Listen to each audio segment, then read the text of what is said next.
Hello and welcome. Morning. Morning after morning. Welcome to Psychic Brunch with Laura Daligan over there. And with me, Inbaal. Psychic Brunch, also known as Hashtag second breakfast. Yeah. I can't stop myself now. No, that's it. It's too late already. It's too late to rename it. We might as well. Actually, Laura, I can see quite a few comments already coming via your YouTube. We've got second breakfast. Going second breakfast. So true. I really feel like you've really sort of struck a vein there with a desire for an extra meal in the day. I think it's so, I think our modern lives have taken second breakfast away from us and guilted us out of it, and now we're reclaiming second breakfast. Yes, let's reclaim the second breakfast. We've got Dahlia Rose saying hello, Laura, greetings from Sweden. Gorgeous. And, we've got a location tag from Moonmoggy John also saying hi, UK Roll Right Stones. Have you got snow? I can imagine. I wonder if you got snow in Sweden. It's probably not as exciting for you guys because we get like 2 centimeters per year down south maximum. But I wonder if in the Roll Right Stones you've got some snow there as well. Snow watch is what I'm on today. Yeah, absolutely. Yeah, exactly. Let us know where you are and what kind of precipitation you've had recently. And we've got, now this will be a good question. Roger Blair saying howdy and good morning from Eastern Kentucky. Good morning. You get snow? That's what we're truly curious about. Yeah. I imagine no, but I don't know what the weather's really like in Kentucky. It just sounds like it's warmer than where I am. No, that's it. I think my knowledge of American geography is poor, but my knowledge of American meteorology is truly abominable. No. Dahlia We're here Rose, to learn. We're here to learn. Exactly. We're here to learn. Teach us. Dahlia Rose says, yes, we've just got the first snow. So that's in Sweden. That's exciting. Do you know, a couple of years ago, there was like a huge snowstorm in New York. And I was like, really? Don't they like go to the beach in May? How do we turn? They get some full-on snow, don't they? Though it's like all those Christmas movies in New York where they're all in their big fur coats and snows and hot chocolates. It's all true, right? Well, I've made so many decisions based on Friends episodes, and there's snow there. And Moon Moggy John says, still got snow here.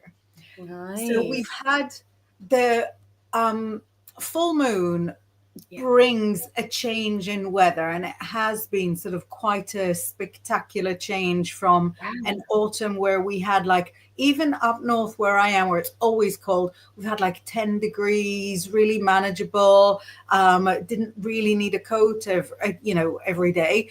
And then it kind of turned, and it was must have been Monday, like 8 p.m. I went for a run. If you're any of my local murderers, this is when take note. I went for my run, and little droplets of snow started sort of coming down on my head, and I was like, oh, that's cute.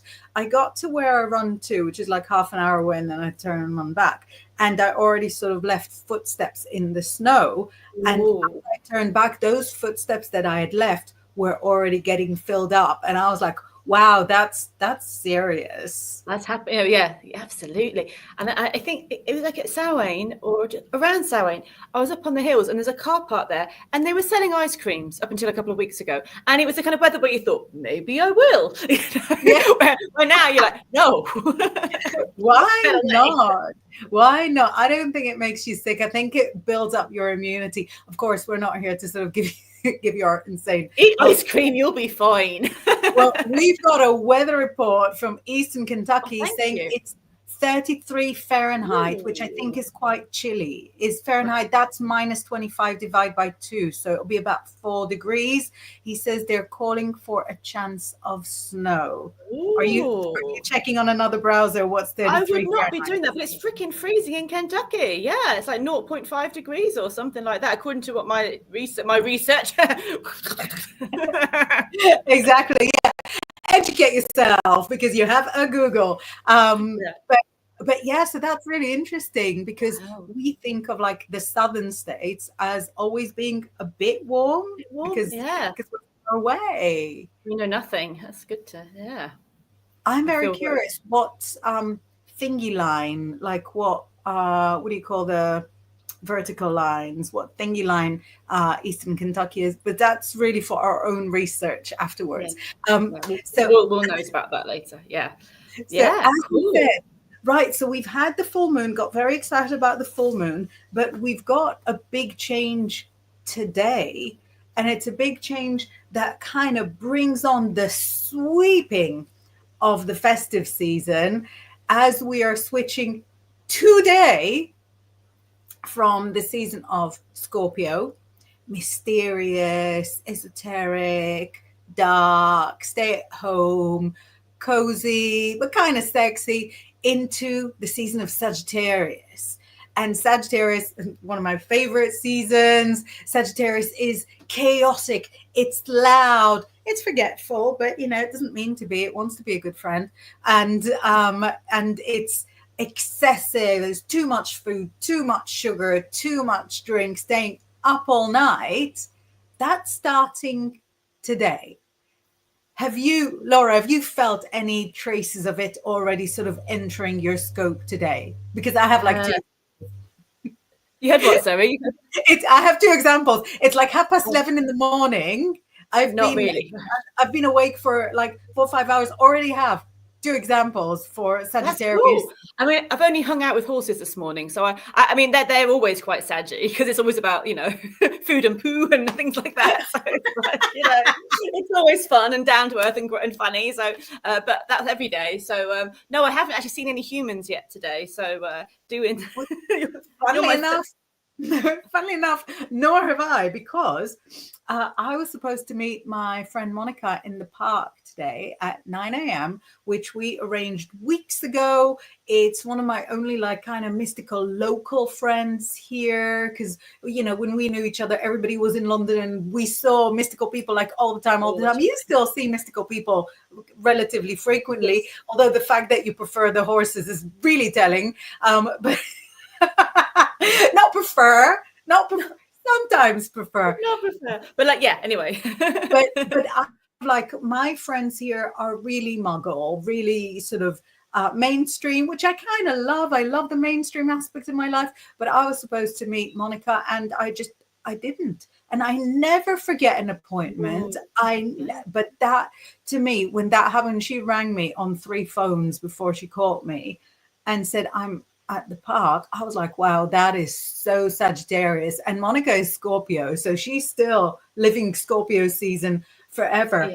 And the shame that I felt, I thought was very Sagittarian, because Sagittarians sort of want to do the right thing all the time, really positive, really optimistic, but can't help but trip up because it's a very expansive sign, very overextended, saying yes to all the party invites and promising to bring a trifle 3 times in a week, and all sorts of unrealistic expectations. So that was like my first Sagittarius thing. And the second Sagittarius thing that hasn't happened, but I really feel like it will. So I was fixing my hair, and my hairspray is like blue and white, and the lid is no longer with us. It's a very sad story. So it's blue and white, no lid. And I thought, wow, because the spray that I have in the car, the one that sort of takes the ice off, is also blue and white, and the lid is also no longer. Oh no, don't want to mix those two up. No, can you imagine? And then I was like, okay, make a mental note not to mix them up. And then I thought, well, it's Sagittarius season. Mental notes mean nothing. And Hollywood 80s movie style mix up, like a Freaky Friday or like a freaky set Inbaal's hair on fire, is almost inevitable. And I don't know whether I should put one of them in the bin or both of them in the bin. Or like put the stickers on one of them, put like glittery stickers on the hair one. So it's like really... That might even It'll save still you. be like, so which one did I put the glittery stickers on? Oh no. Because I've got my moon in Sagittarius. So Yeah. even though my Sagittarius side is kind of hidden, it'll be this month when it comes out to play. And do you know when you sort of either meet new people or meet people that you only know online and you meet them in person, and it suddenly turns out that their outgoing typing personality is not really how they are face to face, but you're still very extra. Yeah.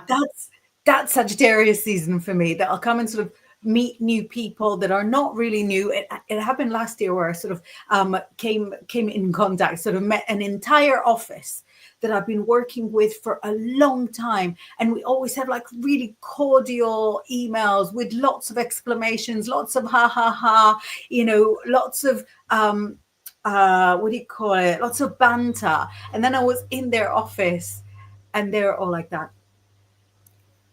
Like, oh wow, really shy people. And I was like, yeah, where do we get pizzas here? And what are you doing for holidays? Are you going to see your family? And I'm coming in sort of straight with the personal questions. And that was just, you know, that was me on Saggy season. It's like you've plugged me into the Saggy chord. I mean, that's kind of scary. It must be the only way they were getting their personality out was with exclamation marks. You know, it must have been the only way that they were like, oh, it's terrifying. I find that terrifying. I think it was a little bit. Dahlia Rose has got a fabulous, very, very suitable question saying, what is it like to be born in Scorpio on the very cusp of Sagittarius? Both my granddaughter and my daughter-in-law have this placement. My son is Sagittarius on the cusp of Scorpio. Oh, they sound so gorgeous. Oh, so cool. I mean, I think you get the best of both worlds. I do. I think you get the absolute. I mean, you might not be able to. I think that sometimes it can only go full on when you get the Saggy fire and then the Scorpio comes in to add that I will never forgive you for this, and it gets quite in. You know, I have got some friends who are on that cusp, and you can have a real laugh, and suddenly they've just got their eyes have glazed over into sort of, like, oh, okay, like the joke's over now, kind of thing. So it's. I think it's a great because you've got the depths, the esoteric energy of Scorpio, the passion, the sexuality, and the joy and the laughter of Sagittarius. I think that's the best of those worlds, and the impulsiveness and the fun. But I would just watch that when that fire mixes with that Scorpio, I'm not letting it go, it could be quite terrifying for anyone in the vicinity, which might be necessary, but also it can be quite a shock for people as well, because they're not expecting the laugh to suddenly turn, into an assassin or something like that. Especially with families, because if you're a granny, Dahlia Rose, then you're in that impossible position where you have to be like, there's the overseer and the oracle of truth and the person who's done it all before, and, and really the kind of umbrella to the whole family. But also, woe betide if you break their wants or needs. And that's really sort of when the Sagittarius will invite you in. Come on in, bring whatever you like. It'll be so fun to be together. And then the Scorpio would be like, and this is the boundary. And if you cross this boundary, it will be very, very risky. And we can dangle all sorts of, access issues in front of your face and so on. We've got Anthea Hannah saying, blessed evening, sisters, from Anne Ely.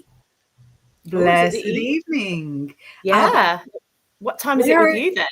Yeah, it's morning here. Yep. I think it must be very, very late night in different parts of the US. So late night that it's practically morning. We've got Sid Ryder saying good morning. Hey, Sid. Hi, Sid. Do you know where Sid is? Yeah. New York? No. Sid, I'm so sorry. I've forgotten where in America you have told me. Yeah. Let us know, Sid. Sorry.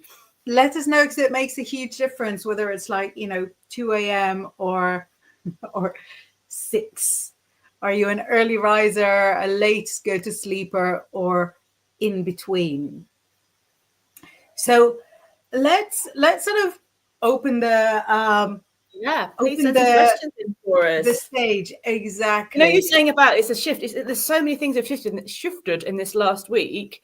You know, we've gone from sort of Scorp to Sag today. Saturn went direct, so that's a lot of things that were maybe blocking you will become more clear, so you can work with them. And then the massive transition of Pluto, which is really a lifetime changer. Like it's I think it's especially affecting cardinal signs, because this Aries and Capricorn and Cancer and Libra have had it in their face for the last 16 or 18 years.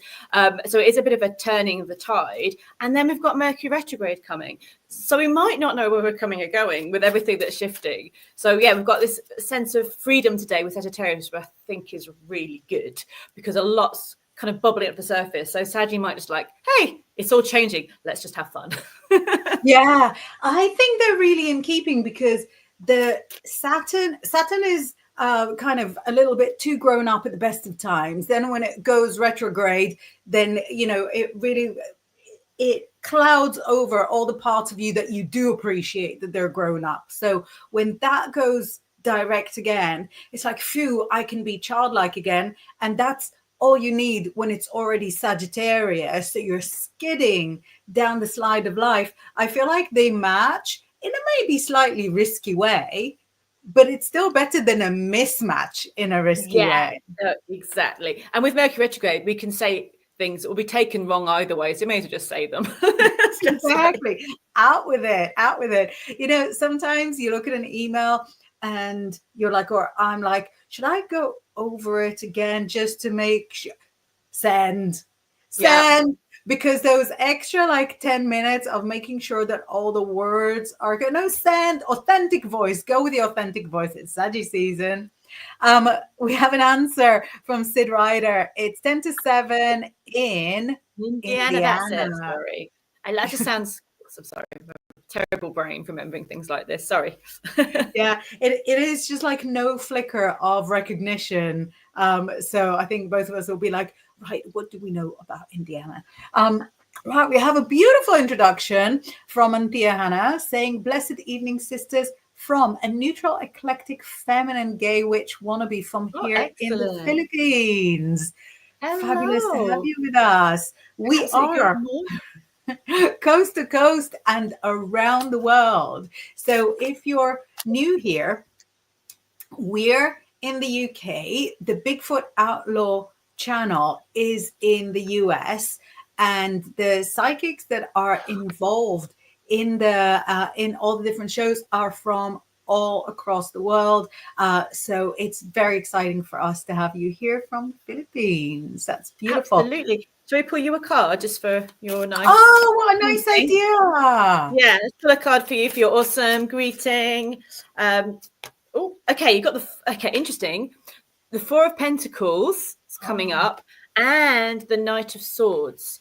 So it feels like if you've been having to protect something of yours, or it just feels like there's a part of your life, which may be the magical side, that you're really having to kind of protect or hold on to. But there feels to be ways with the Knight of Swords, which again could be the Saggy season and the Mercury retrograde, where you're able to move forward. Some of those, it might be a bit of hit and miss how you're kind of able to communicate with people in your area, people that you know, but it is feeling like it's time where you're feeling more free to be able to take steps forward on your path. And you almost feel like, no, it's time for me. I need to, there's something that's bubbling up under the surface that you feel you want to express. But the Four of Pentacles is a funny one, because sometimes I feel like it's some things you need to keep. Sometimes there's a time when we have to keep things safe, and you don't want to just give everything away to people when it's not going to be, received right. It's just judging for you what you can share with people, what you are able or wanting to release now, but also that you're protecting things that are important to you, and that's a really sacred thing in itself. All right, lots of love. That's beautiful. I love the Four of Pentacles. I feel like it's boundaries, it's secure. I feel like, any negative connotation of the Four of Pentacles might come from people who regret not having access to your energy anymore. Isn't it? Yeah, which is, what I like to refer to as not my problem. But yeah, so I had to jump on your bandwagon and also take a card for Anithya. And it says, if you've got to change something, just change it. don't overthink it. If you feel like it would work so much better for you if you change anything from your favorite color to what you think of as your career to what you see as your path. Change is really, really normal. You're still young, and I don't want to talk down to you because because I don't like to think of myself as an elder. You're still young, and you will find that throughout life, nobody sticks to exactly what they were all the way through. It's a fact of nature, and it's a part of your own growth, of the global growth, that if you feel like something doesn't fit anymore, change it, or at least make plans to change it, or at least think of changing it. Where thought goes, energy flows. And if you focus, there is the potential, at the very least, for success. And a message came as a response saying, want to be like one of our sisters, but I have no money to start my journey. That's actually with the Four of Pentacles, isn't it? Then that's the feeling. Yeah. I feel like you're starting something with your mind. I don't know. The sword is like your thoughts. Money is, of course, like we're not going to say that's not. There's a society that relates on money, absolutely. And also, you always have your thoughts, your freedom of your mind, your visions, your meditations, your journeys, your ideas, your words, and they are more powerful, and they will also help you manifest the things that you want. So it's not making, it's fine that you haven't got any money. I don't want to say that, because that's not okay. And I get that. But also that you do have your mind and your words and your thoughts and your ideas, and that is what you can free yourself with. Absolutely. The most valuable things that you will ever have as a witch are mental. Your mental fortitude, your ability to imagine. It's possible that the most valuable things that you'll ever have, as a human being, might be expensive. But in being part of this sisterhood of witchery, your mind is not just to kind of remember and to manifest. Your mind is to create new forms of magic that never existed before. Your mind will let you name things, new names that are right just for you, and creating, at the very least, an inner reality that will hopefully sooner or later match the outer reality as well. Lots of blessings, lots of blessings. There's actually something about Sagittarius season that has that kind of vibe of, falling bum first into money. So, that's really for you. My bum is ready. Yes, engage the bum and put it in the right direction. The glute's cash. Exactly. So if you've got any friends that you think, might at any point just need for you to help them jump in on a market stall, need for you to sort of do a favor, run to the store and keep the change, anything like that. If you feel that there are people who have money and are generous with it, you stick to them like glue. Anthea also Sagittarian. Very Sagittarian message saying, I'm super lazy AF. Do you know what, babe? So am I. Find the way, find the path. In time, it'll be revealed to you. Find the way that gets you, that engages you into the kind of life that you want without draining you of the energy that you don't currently have. Because I don't think laziness is a trait as such. I think it's a intersection of misaligned situations, because you might see only specific careers as like suitable careers and you don't want to do any of them, and you might not realize that what we do, that's a career too, babe. It's fine. And maybe that will align with you, maybe something different, maybe the circumstances are not right where you are, or the stars aren't aligned for this particular moment for you, but in the future they will be. We've got a couple of messages from first Moon Moggy John, who makes sure that we are fully updated, saying, sorry, I have to run to a meeting. Take care and see you soon. Take care. Have a good meeting. Hope it works out. And just send some questions in, people, if you're watching. You're welcome. It's free to send a question in for us. We'll pull cards for you as well. So don't hold back or be shy. Be saggy. Questions out there. Absolutely. Be excessive. Dahlia Rose says, thank you for sharing the light on my family dynamic. I can definitely see in my son what you explained about being really fun and inviting, but then he has very strong boundaries. It's a good way to be, though, isn't it? Yeah, I think as long as it's not a surprise that some people are certain ways. I think as long as I think it's having strong I just think the sadgy could be like invite you in. Oh no, not there. So I think it's always good to be clear from the get-go what's okay and what's not, which I think can be a bit of a challenge with the sadgy Scorpio thing. That was okay yesterday, but it's not okay today. Okay, right? Yeah. Definitely boundaries are very good. That's a very good thing, and something. That's why I like the Four of Pentacles, because it's been such a lifelong continued lesson to grow boundaries. And so when I get the Four of Pentacles, like it's, people say like, it's greed. Like, if you're like in a corporate millionaire mansion, maybe, but if you're a self-employed person, it's common sense. Yeah. Have some boundaries, learn what you can do. Do you feel like we get real mixed messages, not just within the spiritual community, but even like as a global community, how important it is to treat yourself and to spend what you have? And there's no, I don't know the right English phrase, but we say, because we don't get buried, Jews don't get buried in coffins, we get buried in burial shrouds. So we say you've got no pockets in the burial shroud. So you're not going to take it with you, you've got to enjoy it. But then on the other hand, it's like, so how come you don't own a property? Did you not save? Yeah. And you can't win. You can't win. Yeah. Either way. I completely agree.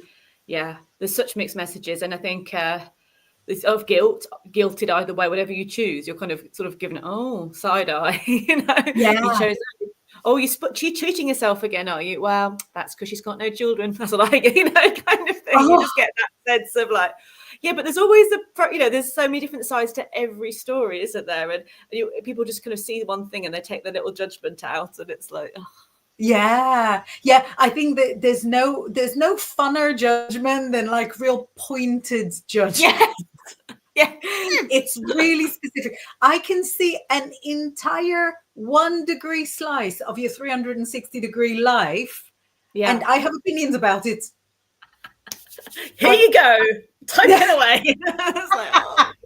Like, Absolutely. And I think so the esoteric community, and obviously that's oversimplifying because the esoteric community are many, many, many different communities. But within the esoteric community, when I sort of first came in, I was, like 25 and foreign. I didn't really know anybody, my English is all right, but you could tell that I'm not native. So there were just so many easy judgments for people to have of me. And I met witches for the first time, and everybody could read the tarot. And there I was, with my audacity, making a career of reading the tarot. And I remember one lady saying to me, so how much do you charge? And I was like, it's like £25. It was, it's a real bargain now, but it was quite a bargain even then. And she said, and like with a smile, she was like, that's disgusting. And I thought, what a choice of words. Wow. What a choice of words. How can you be repulsed? How can you feel disgust over the exchange of half an hour of my time? Yeah. For £25. That comes with the listening, with a good guidance, not from me, from the tarot, from somebody paying attention to you, and from somebody sort of being in your area, in your location, because that's before Zoom was invented and social media hadn't existed for years yet. So that was me sort of in a psychic fair. So I was like local to the person and so on. I thought I was offering real value. I certainly did not associate it with a feeling of disgust. So for me, that was disgusting. But when she would, not her specifically, but when other people would say sort of save up to have a reading from one of the big people that were on TV at the time, big astrologer, you know, big witch lady, is an inspiration to personal inspiration to me. Saving up and giving money to those people was definitely not disgusting. So where is it? Is it because I'm half the age? Is it because I'm not English? Is it because I just started out? Is it because you can see me and say it to my face? So the mixed messages, I think, within a small community are so amplified so that when you get, you know, you get some garbage in social media, I'm like, block. I haven't even finished reading all of it, block. But face to face in the pub where it's only like, say, how many witches would there have been when we used to hang around? Maybe 200 in total, different people in different times. And it'd be like the same 20 people that you'd see all the time. Yeah. So having one of those people think you're disgusting, it was a bit, you know, oh, that's really hot. That's ridiculous. disappointing. Disappointing is definitely the word. You just, in hindsight, well, that's disappointing. You can just return that back at 20 years later, I've got my retorts. That's all. Yeah, no, even then it was disappointing. It wasn't like devastating because, you know, because I was building a career. I had bigger problems. But I was dating bigger problems. You know, that she was not. It's funny because it's true. She was not like 20 odd years ago. Yeah, no, it's a long time ago now. But it was sort of such a weird mixed message. And in a way, even that I think connects to the Sagittarius kind of unfiltered communication. We've got holiday parties coming up, festive events where everybody's sort of drinking more than they should. Maybe you're part of that, everybody, maybe you're not. Either way, people are happier saying a whole bunch of stuff, whether or not it's relevant. Mm-hmm. Mm-hmm. Oh. Yeah, we've got a hello from, is it Chaylee? Let us know. Sorry, I'm trying to say it right. And again, guys, send your questions in. We want to look at your questions. We want to look at your questions. We want to see how Sag season is going to be for you, how the festive season is going to be for you. I'm going to very, very slightly break, like not a full non-disclosure agreement, but just like sort of chat about something that I'm doing right now. I'm not supposed to expose, but it's fine. We're amongst friends. And I'm just sort of writing an article for somebody, that's what I'm not supposed to discuss, about how the different star signs respond to the festive season, whether they thrive or struggle, because somebody like a Taurus really needs their time at home, away from all the parties, and needs to have kind of a close monitor on what's going on, whereas somebody like Gemini thrives. That, you know, if they could have the festive season 12 months of the year with potential extension to 13, that would be like amazing for them. So in some of them, I think it's sort of really interesting because I was looking at Pisces for me, and I ended up going with struggle because Pisces is romantic and prefers kind of one-on-one. But on the other hand, Pisces really likes to feel invited, you know, to hate that feeling of being left out. Even if I'm in another country, send me an invite. I'll be like, oh, I'm so sorry, I can't make it. But, you know, but I'll feel like, so I think some of the signs, you don't know if they struggling or loving it, or like a rainbow of feelings in between. Shaylee. Thank you. Great name. Thank you. Beautiful name. Love it. And Shaylee has got a question for us saying, yes, please. May I ask how Sag season shall treat me? Yes. And we've got the connection. Thank you. March 16th. We the bestest. I'm March 15th. Yeah, you guys. Oh, you know your chart as well. Cool. Very nice. So how will Sag season be for you? Okay, how will Sag season be for Shaylee? I lost one. I'm diving. Okay, I'm going to start because it's so cool, Shaylee. Let me look at the cards. You got the Sun card, you got the Sun card, and the nice balance with... Oops, sorry, have I frozen? There we go. The nice balance of the 9 of Pentacles as well. I feel like you are going to have that absolute epic balance of some sorry, get the right card, such fun times. The Sun card, look at that. It's just, you know, it might not be big parties, but the parties or the events you're going to go to will just bring you so much joy. There's just so much joy happening this. But you're also going to say, right, that's enough now. Time for me to have my spa time, or my there'll be absolute mulled wine or whatever it is at home, feet up as well, feeling. I think it's a perfect balance. Good food, good drinks. 9 of Pentacles is having what you need. So whether that be, you know, not all that you'd love in the world, maybe, but what you need and what can actually fill your soul with joy will be there. And some just absolute joyful. I think there's some success coming as well. I think it's not just a party. I think you'll feel really proud of something you've accomplished as well. So that feels very epic. Guess what happened? 9 of Pentacles. 9 of Pentacles time too. We've got a matchy.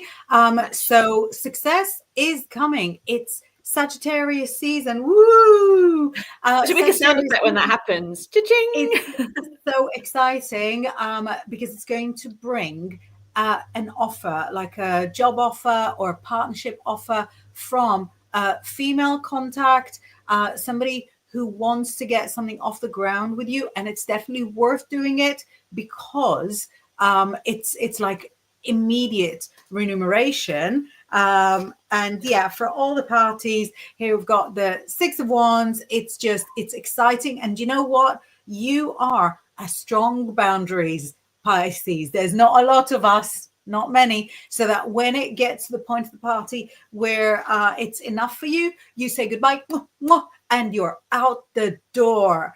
I don't know how you managed to develop that skill. I know that it took me decades, but once you've got it, you've got it. But yeah, that is exciting. So our cards really matched, didn't they? Like the 6 of Wands and the Sun, and obviously both at 9 of Pentacles. It's like, that's such a clear message for you, love. It's brilliant. Amazing. So yeah, she says, I'm currently living the absolute dream of Pluto squaring Pluto. I don't know how you get out of bed in the morning. Maybe... No, you're living the dream. No, I kid because I do love Pluto. And I think when you're somebody that thrives on change and thrives on transformation, you're like, yeah, come at me with your Pluto, because it's transforming into such good things. Like, your cards are so good. So whatever shift is happening, even if it feels a bit like yeah at the minute, it's taking you quite quickly into a good space. So hopefully that will exactly, because I think people that panic about any change and any transformation will not enjoy those changes and transformations, which are inevitable anyway, as much as people who just put their life preserver and jump into the transformation. And we've got a couple more messages from Shaylee saying, beautiful, thank you. And she says, yes, very true. I also have my chart ruler Aries in Mercury in my 8th. I've got to be honest, the houses system for some reason will just not fall into my brain. Loving the Mercury Aries, though. Aren't we loving that? Where's your Mercury, Laura? Pisces. Oh, no. Oh. But I think it makes so much sense. I know people go and moan about it all the time. It's like, I'd rather paint. You're a really creative. I paint my I might not tell people stuff, but I'll paint, I'll write a poem, I'll write a song, I'll dance. And that's me. So it's like, it's making it work. Yeah, no, you gotta work with what you've got.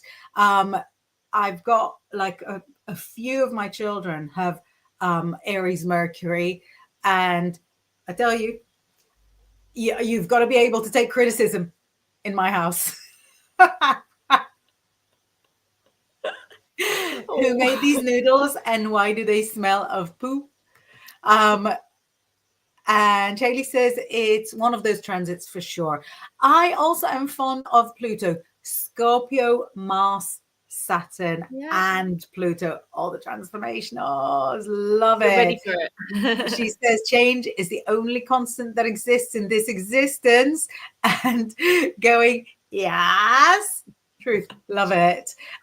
We've got a couple of messages from Debbie Ross, who first of all says, yes, please message for me if possible. Thank you. Shall we do some I'll let you go first. message? I've taken the Aries going first each time, so I'll let you go first. Not at all. And Debbie's in South Africa. Let us know how you're doing over there. How exciting. So, Debbie, look what I've got for you. Look at that. We've got the Prince of Discs. So the Prince in the Thoth is equivalent to the Knight, and the Thoth Knight is the king. Don't worry about it. And what it shows is that now is a time for you to charge forward. Now, you will rightly say to me, why should I charge forward? I'm fine where I am. And I've got to say to you, well, where are you going to is really very similar to where you are. So nothing's going to get any worse. Things are not necessarily going to get any better. It's just the change that is necessary now. When you're starting to feel impatient, have trust, have faith that where you're going to is not going to be any worse. It'll be kind of similar, but your need for change will be sated. And Sagittarius season for you will allow you to complete things so that you can leave this entire year behind, not in the bin, just behind. Chalk things down to experience. Be pleased with what you've saved, what you've learned, who you've met, also who you said goodbye to. And then when you start the new year, and actually your new year is going to start a little bit before Christmas. So when you start the new kind of cycle for you, that will feel like you've taken off a big cloak of, big cloak of coal. I don't know why coal. So yeah, that's what I've got. What have you got for Debbie? Yeah. So the first card you got is the Star card. It's so lovely. One of my favorites. Absolutely beautiful. Then you got the Four of Cups as well. So yeah, like you're saying, there's this inspiration, this idea coming through, but it might feel like, the Four of Cups, really, do I want to have to do this? Is this what's the right thing to do? And it's like that in the Four of Cups, this lovely person's offering, again, a cup. And you're like, got cups, don't need more cups. But like Inbaal was saying, it might not be loads of different immediately, but it's something of a new option which feels just right. Again, like you said in the Pentacles, like maybe not suddenly, ta-da, woohoo, I'm so glad I chose this cup. But that it just feels like, okay, there's something that shifts the energy from feeling a bit meh to actually feeling really bright. And I get the inner inspiration, the inner transformation just feels so beautiful at the moment. The Star card's one of my favorite, that if you follow that channel of hope, like the Pentacles is very practical, it gets on with things and you're moving forward, but this is inspiring you. It's helping you follow your dreams or getting inspired. It's healing anything that's been not quite right this year. And I feel as we go to next year, you've got the Empress. So you are heading a direction that's going to blossom in ways you haven't thought. You might not see it just yet, but if you follow that little bit of hope that might be contained in that little cup that you're not quite looking at the moment, it will lead you into good places. Oh, that's so nice. And you had the Four of Cups now. The Four of Pentacles came before. And the Four of Wands. And the Four of Wands, exactly. That was fours today, isn't it? Yeah. So we've got, rather than have like a stalker card, we've got a stalker number. Yeah. And for me, the 4 is such an exciting number. I know the whole point of the 4 is that it's not exciting, but I don't know why. I adore the 4. I see the 4 and I feel reassured. Yeah. Things are fine. Everything is as it should be. Things are going, in order.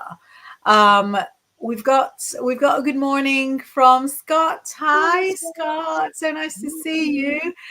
And we've got Shaylee has said, thank you so much, ladies. You both have the most gorgeous spirits, which seems to be a rare commodity in today's existence. Please don't ever lose that. You are both so appreciated. Thank you so much. Kind. Thank you. Aries, Pisces, you heard the lovely thing, arms flying open, everybody welcome. I heard the lovely thing, protect the heart, like exactly the opposite. So you've got a little bit of each. How do we respond to positivity? Laura, welcome. Inbaal, I don't know what to do with it. Thank you so much, Shaylee. It's amazing to connect with you. Stick with us. Don't be shy. Thank you so much for the incredible compliment. I think you'll find that that the gorgeous spirits are not as rare as you might think. You just have to block out the less gorgeous spirits in order to block. Also in real life, block as much as possible. Yes. Blocking people in real life is such a gift. Yeah. Absolutely. And Debbie Ross says, thank you so much. Appreciated. No, you're welcome. Bring it on. Bring on some more questions. That's very exciting. That's a lot of fun. So where have we got all the other planets? I know there's, apart from what we said, there's not really any big transits. Well, we said a lot of big transits. We've said exactly. might collapse. But at the moment, until the Mercury retrograde starts, which is in about 4 days, is that right? Yeah, can I find the shadow period in absolute, like that's when it gets exactly. Yeah. So it's creeping up on us. And however, that Mercury is in Sagittarius, so we're already sort of living the life of saying something and then thinking, should I have said it? Well, it's already out there. There's no edit button on communication. And interestingly, Venus is in Aquarius. So two of the big planets are also matching with the other sort of big, exciting things that are going on. So Venus is the planet of love. And as somebody who has her personal Venus in Aquarius, I can tell you, not so hot. Not so bothered. Not the hottest, because romance is so, is so evocative and emotional in that. And Aquarius goes, yeah, I mean, all right, if I have to. So if everybody has been feeling that your romantic lives have been, I would say, kind of up and down since a couple of weeks ago and until, the year is finishing. Oh my goodness. No, do you know what? I'm already looking at Sagittarius. That's why I'm confused. Sorry. Yeah. Venus in Capricorn. Yeah. Much better for now. Going into Aquarius 7th of December. Okay. Sorry, my mistake. The Mercury in Sagittarius for sure, and keeping going until next year. But yeah, sorry, Venus in Capricorn. So that's actually much better. Venus in Capricorn, at least get, something practical out of your relationship. Exactly. Yeah. Can I take you out? I don't know. Do you like, caviar? Or what would be the vegetarian equivalent? There's no expensive vegetarian food. Well, you know what? I had, where did I go? When I graduated, we went out to this restaurant and I got this thing. It was called a nudie. And it was a gnocchi, but a posh gnocchi. And they called it a nudie. And I had to ask for a nudie. And that was like £20, £30. And I was like, this is for pasta, So I think it was, when you go to a posh restaurant, which is not very often, I go to a posh restaurant, but you get about this on the plate. And I was like, I've just what? But I was like really annoyed. Like you got 4 nudies, as it were, 4 gnocchis, and this kind of a sauce, but it was so blooming delicious. And I had the 4, and I was actually full, and I was like, really? But it was, it did the trick. So I guess that would be it's probably some genetically engineered something. Engineered nudies. Yeah. Well, that's really sort of a borderline of the dark net. Jaylee says, that's a good question. Are you guys' gifts getting stronger lately? I'm curious. What do you think? I think things are shifting, maybe different perspectives or different. I don't know if stronger would be the word, but I don't, I guess everyone's in a different space of their journey, but it feels like things getting like more, so the veil is thinner. That sounds very, but it's like that feeling of things are more tangible, maybe, or that's something shifting. I can feel that. I don't know if it would say I was stronger, but yeah, something shifting. What about you? What do you think? Yeah, no, I think the same. It's hard to know whether things are getting, stronger or weaker or anything like that, because a lot of our work is one-on-one, and a person will receive their reading and then, go away and live their life. They don't update you every few weeks. Oh, this happened, that happened. But when they do, then yes, it's kind of a lot of yeses. What I do find is that it's kind of easier to get that connection, to make that connection. Yeah. But the reason I was sort of curious what it's like for you is because obviously you're also an artist, and so that's kind of a psychic gift from a different direction. So your connection with the animals, your connection with your canvas, your connection with with the music that you make, do you find that sort of smoother? Actually, that has been different in a good way, like very clear. But I don't know, because it's my first sort of winter living where I do. So I was also seeing it as like, is it the land here speaks to me more? But then it's like, you can't tell if you've changed something. You can't tell if it's that or something else, can you? It's like no, that's a really, really interesting question. Thank you. Dahlia Rose is saying, may I ask an astrological question again? What about being born in Pisces on the cusp of Aquarius? That is me.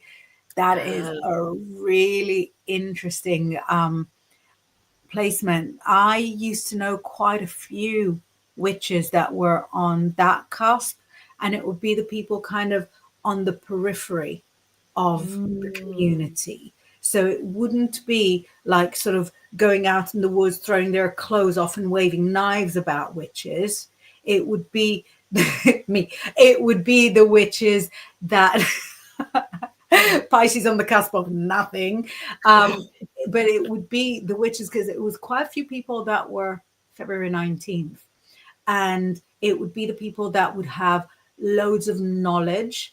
They will have read all the books, able to apply the information, but they would more hang around in the pub. And to be honest, one of them was even teetotal.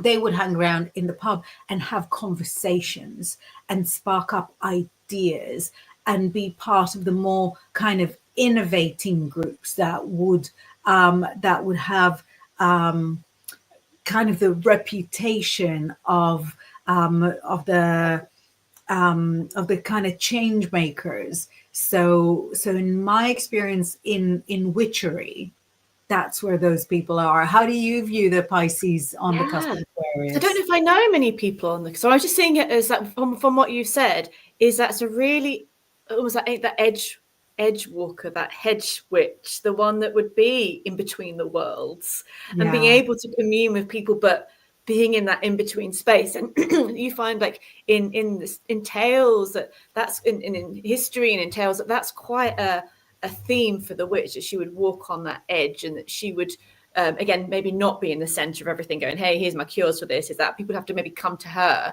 and that hedge, that between the worlds, that's the feeling I was getting when you were saying it. And it's that time when you've gone super spiritual, isn't it? You've gone super spiritual. I'm purple now, defying gravity. I think I'll try.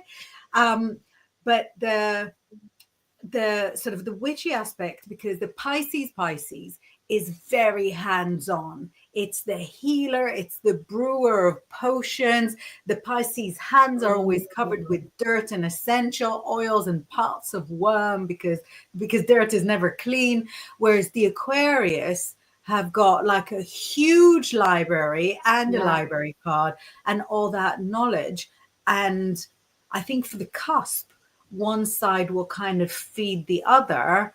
But you let us know, Dahlia Rose, whether you like getting your hands dirty or whether it's all kind of in the head. Shelley saying, yes, so much. My person also has his Venus in Aquarius. I send you my hopes and prayers. It's out of all the different placements in my chart, that's probably the one I like the least. I really wish I could be somebody. No, honestly, because I'm Pisces. I'm romantic. I have Saggy moon, exuberant, all of those things. I enjoy. I like having that about myself. But that Venus in Aquarius, that kind of that Willy Wonka face, that kind of, right, tell me about it. And that happens exactly when I should be like at my most empathic, and it's professionally embarrassing, Piscesly embarrassing. So yeah, Shaylee, I totally feel for you, how I feel for my. I love we've got the word romance and Willy Wonka face now combined. Do you know what?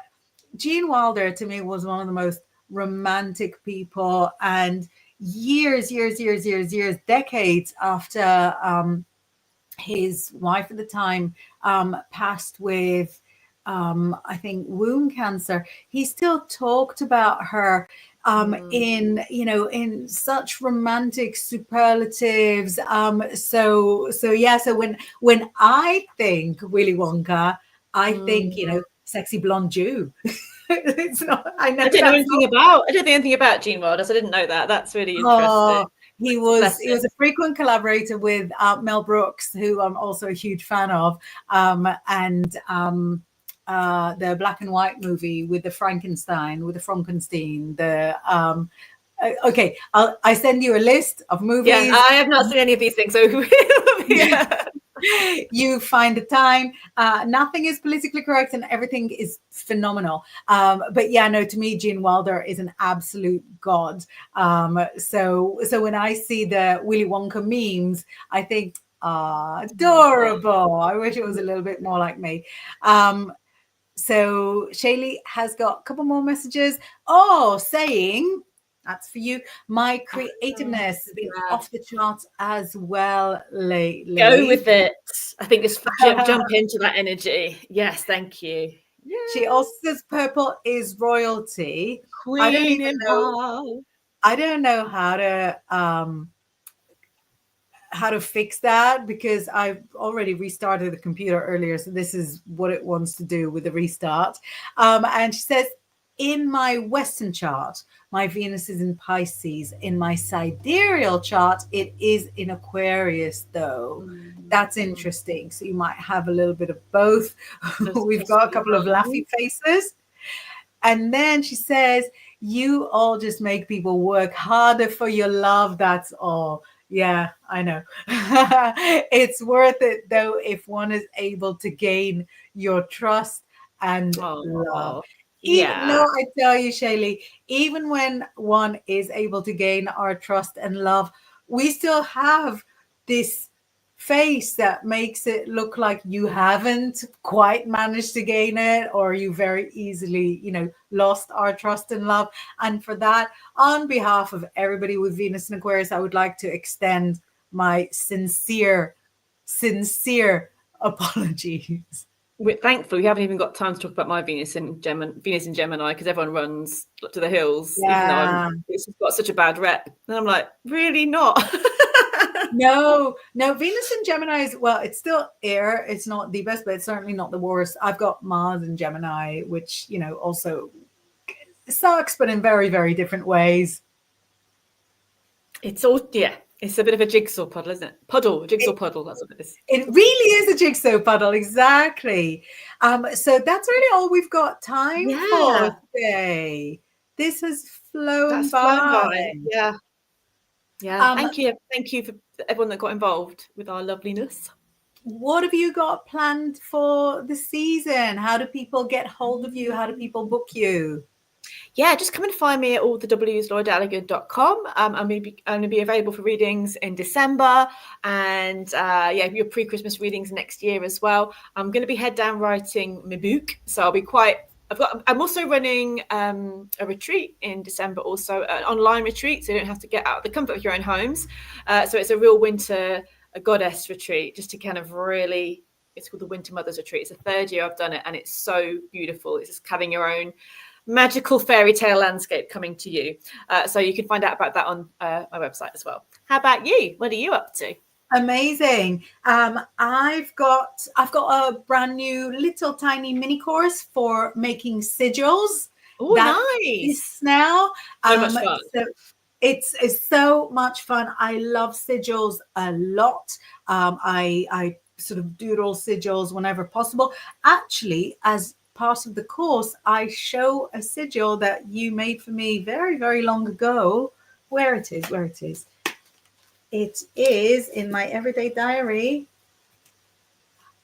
I don't know if you can see it. It's red. It's red. You're seeing it on my purple cam. It was green in the purple light. But yeah, so you get a name check when I show different types of sigils and how any shape can be used as a sigil.